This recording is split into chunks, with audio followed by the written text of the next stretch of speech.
Welcome back. Let's go. Recovering Out Loud podcast. If you're new here, welcome. If you are returning, thank you. We are got a lot of new listeners recently, and it was as a result of a reel that I posted on Instagram going decently viral and getting a few views or so. I'm going to try and stay humble here. Also, it doesn't matter. Like, it's fucking social media. I have to keep reminding myself that I views and likes, and it's easy for me to say that they don't mean anything to me because I do care. Let's be honest. You know, I'm an addict. I'm a people pleaser. I care about what other people think of me. I want you to like me. I want you to think that I'm right. You know, I sometimes need you to think that I'm right about addiction and about things. And I'm no expert in this field, but I have my experience. And I like to be right. I think that I'm right about a lot of things, you know? So my biggest problem today is I'm right. I always say that. But I posted a reel about doing Friday cocaine versus Sunday cocaine, and it got quite a bit of attention. A lot of people were commenting on the birds being a horrific, traumatic experience for them, and they were thanking me for bringing them back their PTSD. And I got a lot of comments of people saying, hey man, this isn't coke. You got bad coke. I'm a fucking pro drug user over here, and you got bad coke. That's not true. If you do enough stimulants, meth or cocaine, if you do enough cocaine, you will see the shadow people eventually. You will hear things. You will be paranoid and think that there are police officers outside your house when you know that there are not. You will think people are coming inside your hotel room to kill you, thus causing you to peek out the windows and blinds, and or in my case, when I was in hotel rooms, peek out the peepholes on the hotel door rooms. I was a pro in peeking out that peephole. I would remember vividly seeing people outside trying to get in. And the most recent one I can remember was being in a hotel room, peeking out and hearing like a bunch of people outside trying to get in my room. Because earlier that night, I had my drug dealer, you know, my only friend at the time, my drug dealer. I thought he was my friend. He was just using me for, well, I don't even have to finish that sentence. He wasn't my friend. You know what I'm talking about. And he would bring random people over to my hotel rooms and just party. And I loved it because I had people to party with and people to use drugs with. And as an addict alcoholic, I just wanted to feel like I wasn't a piece of shit. Like there was other people in the world abusing drugs. I wasn't the only one. I knew I needed to come back to recovery, and I wanted to feel less alone and use with people that I thought were quote unquote worse than I was in terms of their drug use, in terms of their. This episode is going to be a little bit about my story, introducing you to me. I think that's important. You know, I don't have a crazy story like the ones you hear on the internet or on the rest of the podcast of some of these people, but I do have a story, and everybody has a story. So if you are in recovery and you think I am not like any of these people, I once thought like that. I'm not as bad as him. I'm worse than him. Stop comparing yourself. Focus on the similarities, not the differences. That'll keep you around longer. That'll keep you sober longer. Trust me. We are all the same. Our external circumstances might not be the same, but I felt the same way you did. That level of fear, shame, embarrassment, disgust that I just described with you peeking out the hotel rooms, I'm sure you felt that some way or another in your addiction. The hiding, manipulating, you know, getting kicked out, people not trusting you, the waking up every morning and promising yourself you're going to quit, you're not going to do this again, to yourself, to your family, and then doing it anyways, and then wondering how the fuck you got here, how you did it again when you knew deep in your heart that you weren't going to use drugs and drink again. And yet here we are. So a little bit about me. Right now, I am a addictions counselor at a rehab. I work on the admission side in Toronto. I love it. You know, I truly believe it's my calling, my passion. I love working with people. I love being the first phone call that a lot of people make to come into rehab. And yeah, it's a lot of fun. It's a great experience that you won't want to miss. And you can have that experience if you get into recovery, and you don't have to work at a rehab to get that experience. You can, whatever group you go to, whatever group you belong to, 12-step, smart recovery, and you can be of service to the new person. Gets me out of my head, gets me into their shit, and I'm thinking less about me. And that's what recovery is about, is How can I think less of me, less about me, not less of me? Don't make that mistake. That's a mistake. How can I think less about me and more about others, right? I love myself today. I don't think less of myself. We're all equal, like I said. So, welcome to all the new people. I'm so glad that you're here. Again, I don't claim to be a recovery expert. What I do claim, though, is to be an expert in my own disease, my own addiction. I had a counselor at a rehab once tell me, you need to become an expert, a PhD, a scholar in your own disease. Learn about yourself, learn about your disease, learn about your tendencies. Why do I do things? Why do I use drugs? Why do I use alcohol? Why do I keep coping with these crutches in my life? Why do I gamble? Whatever your thing is. Why do I turn to porn? Whatever your thing is, know yourself. And then once you know yourself, you can love that true self, accept that true self, and move on and help others. My journey, let's go back to 2012. 2012, I was about 20 years old. I was using marijuana and drinking every single, why did I say that? Marijuana. I was smoking weed, and what a counselor, eh? Loser. I was smoking dope. Yo. I was smoking weed and drinking pretty much every day. At this point, if anybody remembers poppers, these things in Canada, in the area that I'm from, in Toronto, we called them poppers. It's where you put a little bit of tobacco mixed with, out of a cigarette, which is disgusting, in a bong pipe with weed dabbed on top, and then you clear the whole thing in one shot. So bad for you. So bad. There's still some guys that I know. I don't hang out with them, but they're still doing it to this day. We used to do like 5 to 15. Some people would do 20 in one session. It was so bad for your lungs. Oh my God, we cough. Don't miss that. Poppers. I was smoking those every day. I remember I went to university because I thought that was the right thing to do. I got into a program I hated and I never went to class.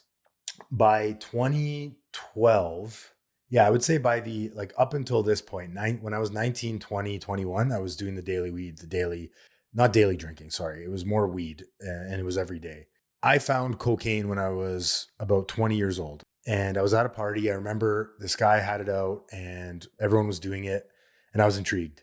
I don't remember exactly what it felt like that first time, but I do remember really liking it. I remember it. Here's what cocaine did for me, and meth and all stimulants. It allowed me to feel connected to the room that I was in. It allowed me to feel a part of. I felt like my jokes were funnier. I felt like girls liked me more. I felt like I was the center of attention, the center of the party. I felt like I was in control of my actions, my behaviors, myself. I could do whatever I wanted. It turned down the volume in my head on the anxieties of, oh, you're a piece of shit and you don't have enough. And, you're not making enough money and you're failing at school. All these negative thought loops in my head. Cocaine and meth just quieted it down. And now my camera's going to fucking die. I don't understand. All right, we're back. If you're wondering why I'm wearing a different sweater, it's because my camera died. The batteries on these things suck. Anyways, you don't care about that. You want to hear how I fucked up my life and then came back from it. So as I was saying, I was using cocaine every day. I was living with my parents at the time and they kicked me out. They gave me an ultimatum and said, you can go to rehab or you can live in your car. You're not living in here. So I lived in my car for 2 weeks like a good addict alcoholic. Don't recommend that. Not ideal. It was winter, 2015. After 2 weeks, finally agreed to go to rehab against my better judgment, I guess, at the time. Ended up being the best decision of my life, but it was scary. Definitely a scary one. Went to Minnesota, which was cold in the winter and shitty, and I didn't know anyone. I was the only Canadian there, 23 years old, in a rehab that was for kids and teenagers, and I was the oldest guy there. So it was at this rehab where I found out about recovery. I found out about recovery programs. I learned about emotions and higher powers and spirituality. I learned about sobriety, recovery, really. Managed to get 7.5 years clean and sober by listening, following direction of the people at this facility and the groups that I joined. And essentially, this is how I tell everybody how to get sober. Like, you ask me how to get sober, it's you find somebody that has more sobriety time than you ask them what they did, and then you do it, especially when you don't want to do it. It's very simple. Recovery is so simple. Following direction, doing things you don't want to do, showing up, instead of drinking, calling somebody every time you want to pick up a drink or a drug, you call somebody in recovery instead. It's not easy. It really is that simple. So I followed that direction. I bought my first home. I had a lot of good things happen to me in recovery that I couldn't have planned. I couldn't have materialized. I couldn't have imagined before I got sober. I bought my first home in recovery. I met my wife, the love of my life, my best friend today in recovery. I got promoted at work many times. I had the job of a lifetime. And I was 23 years old, managing a team of guys in a corporate setting. A lot of imposter syndrome happening at that time in my life, but amazing things can happen if you get sober and practice a recovery program. Truly amazing things. You always hear people say, I would have sold myself short if I lined up the things that would have happened to me. And material things are great, but there's a lot more intrinsic things, internal things that get repaired. Relationships are one of them. Feeling good about yourself, loving yourself, being able to be self-aware and aware of your emotions and your natures, your tendencies, your actions in the world and how they affect others. Having a recovery practice is truly a beautiful gift. I hope you get to experience it. So, question that everybody always asks, how did you relapse after 7 years? Well, I'll try and simplify it for you. I had secrets in my head, so I started taking steroids. I heard from a buddy that the certain type of steroid was beneficial for him, and something in my brain went off. Obviously, there was an unchecked, unmet need of body dysmorphia involved there with that. And I had a backdoor. My addiction had a backdoor. So it started with steroids. I got a prescription so I could justify it with the doctor. Started doing that. And then I'm buying all sorts of other steroids online.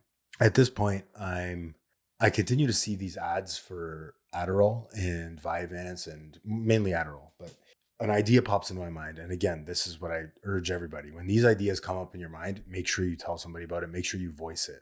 Idea comes up in my mind. Hey, maybe you had ADHD all this time and you could be doing better at work. There was no problems at work, by the way. Everything was great. My life was amazing. Maybe you could be doing better, right? There's always more. The disease of not enough addiction. What's more next? What can I do next? How can I fix me, feel better? If one is great, 1,000 must be amazing. So I went to a doctor. I managed to get a ADHD script, started taking Vyvanse, loved it, obviously. It was like, I always say this to people, it was like cocaine in a pill for me. If you struggle with substance abuse and you don't have ADHD, or if I just stay away from it, honestly. I don't have ADHD. I convinced myself that I did just so I could get high, essentially. Just avoid the pressure, the pain, avoid it all. If you do have ADHD and you take it, I know some people in recovery that do take ADHD medication and they benefit from it. They feel great. They don't relapse. They don't abuse it. I wasn't one of those people. So if you're on the fence about that, just talk to people about it. Get honest. If you start keeping secrets, that's what's going to take you down. Nothing can make me relapse externally. It's secrets I keep in here, great ideas, plans that I'm not telling anybody. That's how I relapse every single time. So I started taking the steroids in 2022. By March of 23, the end of 23, I was engaged in March of 23. By the end of 2023, I was on the ADHD meds, started taking them for partying and staying up for multiple days at a time. I'm keeping secrets. I'm buying Adderall online now. Now I've managed to wiggle my way onto the dark web, which is a whole other podcast, a whole other story. That website is crazy. That place is crazy. It's a whole, anyways. I'm shipping drugs from Montreal mainly, all over Canada, but Montreal specifically, into Toronto. And now I'm getting too high. I'm getting a lot of anxiety constantly. I can't sleep at night because I'm taking, 15 to 16 of those 30 milligram Adderall pills a day, probably more, 20, 30 of them some days. And I'm completely dependent on it. I'm completely reliant on them. So I need something to come down. And I start reading on these forums. At this point, too, I'm also surfing lots of forums and Reddit forums and sketchy chat groups about how to do drugs safely and effectively. It was a mess. It was an awful place to be. I'm doing ketamine at this point, buying it online. I'm doing fake Xanax that I'm buying online. I'm buying Xanax from India. And I start getting benzo blackouts. And if anyone's familiar with benzo blackouts, one of the worst, most dangerous state of minds to be in. I'm driving in blackouts. It's one of those drugs that makes you feel like you're not high while you're high, which is extremely dangerous. there's this false perception of sobriety. Really, that's one of the side effects of taking Xanax and benzodiazepines. So by May of 2024, I end up in my second rehab in Utah, and don't really go willingly. Get an ultimatum from my wife, end up going. I come out of there, I do 30 days in there because I'm supposed to get married that year.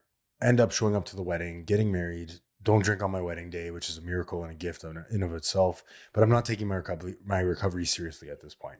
I'm living in a sober house, but I'm not going to the meetings with the guys. I'm not hanging out with the guys. I'm focused on my marriage and my relationship, which to a lot of people might sound like the right thing to do at that point, right? But to us addicts, that is detrimental, deadly. If I put anything before my recovery, I am going to lose that thing. Full stop, period, end of sentence.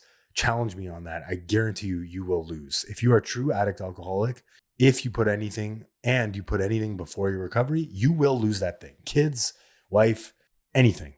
Recovery has to come first. If you don't put your recovery first, you have nothing. You are nothing. You can't be of service. You can't be yourself. Anyways, I'm done with that rant. So by September of 2024, I'm kicked out of my house and I spend 4 months on a meth, Xanax, ketamine, relapse, surfing hotels, surfing Airbnbs, just absolutely awful. Awful. Nobody's hanging out with me now. I'm going to bars by myself. I'm talking to random people. I'm taking a massive amounts of stimulants. I'm drinking every day. And I'm at this point, I have psychosis again. I'm going into psychosis again. And I'm taking videos of myself with a weapon in the shower, scared people are going to come into the room, Airbnb, and attack me. I remember I was in one Airbnb and I stayed up for probably 24 hours straight, hiding in the bathroom, just convinced that people were coming inside to kill me or steal my drugs or take my money or all of the above. Awful, awful place to be. This now leads me to the beautiful rock bottom. So I'm in my last hotel in downtown Toronto and I have a load of drugs on me, but I start to run out of money. I'm trying to move funds around. And at this point, I can't afford even the deposit on the hotel, which is like $150. I can't even afford that at this point because obviously I don't need to tell you why. I'm spending money on hotels and overextending myself on credit cards and can't even afford the deposit in hotels. So I'm at this point, it's like January. So it's actually probably around this time last year, actually. Yeah. The second week of January, I just celebrated New Year's by myself in 2024. I'm miserable. My wife won't take me home. She's not talking to me, but she's supporting me and ready when I'm ready to get help. She's there when I'm ready to get help. So, just thinking about it brings back so many feelings and memories. That last phone call I remember I made to my wife and I told her I was actually done. I was finally done and ready to go to rehab again. Dragging my clothes on the street of downtown Toronto, and I come home, I give her all my drugs, we throw them all out, and I spend that next 4 days, that weekend, detoxing and getting ready to go to rehab. I go to rehab on Monday, and I remember, I'll never forget this. I walk in there and there's a guy there with 20 years sober, and he says, "Son," Dave, never forget him, "Son, welcome back to recovery." And I started crying, broke down. What a great experience coming back in. Not the relapse, and beforehand, that was awful, but coming back into recovery has been a blessing, a gift. I mean, I need to be here because there's really no middle ground for me. I'm either in the streets using by myself, drinking by myself, or I am with you guys recovering and sharing my message of experience, strength, and hope, and hopefully helping one person. It was in this last rehab in January of last year that I got the idea to do this podcast and to do the social media. And it's been amazing, honestly. I've gotten so many messages from you guys. I appreciate it. So many people around the world in recovery sharing their stories with me. It's beautiful. It truly is beautiful. And I started this initiative. I got the idea from a counselor in my rehab. He had a podcast and I got the idea from him, started it with a buddy of mine. Buddy of mine has since dropped off and gone on to do other things. And so I've carried the message, carried the torch of doing this thing. I enjoy it. Like I said, I love hearing from you guys and the feedback and hearing the stories. I've heard some of the most fucked up, triumphant struggles of people making it back. A guy messaged me last week and said, "Hey, I'm going to jail next week because of my DUIs. I have so many DUIs and drinking and driving, but I'm celebrating 4 months sober." Like, what? Insane. How does one, it blows my mind. And I know how, because it's better to stay sober than it is to drink through that. A lot of people in that situation would say, fuck it, I'm going to jail anyways. What's the point? When you get to the point of drinking and using like we do, there is no enjoyment in it. It's not fun anymore, right? So I fully understand when people go through hard things in life and stay sober. There's nothing worth drinking over. If I have a problem and I pick up a drink to solve that problem, now I have 2 problems. Then I go on a bender, get back into drugs, and I have many more problems. And I don't know what's going to happen. I'll be honest. I have a good idea, but I don't know exactly what's going to happen if I pick up a drink or a drug today. So that's a little big bit. I don't even know what the fuck I'm saying. I can't talk. I'm tired today. I didn't really want to continue to do this after the camera died, but here we are. That's a little bit from me and my story. A lot more to come. I'm doing a lot more of the skits with my friend Chloe. She's amazing. A lot more podcasts to come. I'm going to do some more with some more of my friends. I really enjoy those ones. But yeah, if you're new to recovery, stick around. And if you've been around a while, thank you for carrying the message and being here. I hope that I can help you, because the most sober person is the one that got up earliest this morning. I'm sure you've heard that before. Some of you have heard that before. It doesn't matter how much time you have. It's the quality. Quality of sobriety is what matters today, not quantity. I've wavered in my life between having strong recovery and falling off the spiritual beam and having subpar recovery. The beautiful thing about this recovery journey is the minute you fall out of those good habits, those good routines, talking to God, spirituality, whatever your routine looks like, it's so easy to jump right back on the horse. In my experience, it takes a bit longer to get off the spiritual beam completely than it does to jump back on and get back into it. And recovery, start fresh. Every day is a new day, right? Just for today. I'm going to practice my recovery program just for today. I'm not going to drink just for today. I'm not going to do drugs just for today. And if that's too stressful, do it for the next 15 minutes. I'm not going to drink for the next 15 minutes. I'm not going to do drugs for the next 15 minutes. Hopefully that was helpful. Like I said, my brain isn't really working right now. I kind of shut it off after I had these camera failures, but hopefully you know a little bit more about me now and a little bit about my story. I'm so grateful that you've tuned in today. I'm grateful that you followed and that you follow me on social media and Instagram at Recovering Out Loud Pod. Reach out to me there. Send me a message. I answer every single one. And I can honestly say that even with the amount of followers now that I have and the amount of messages I get now, I still do go through it and answer them because I enjoy doing it.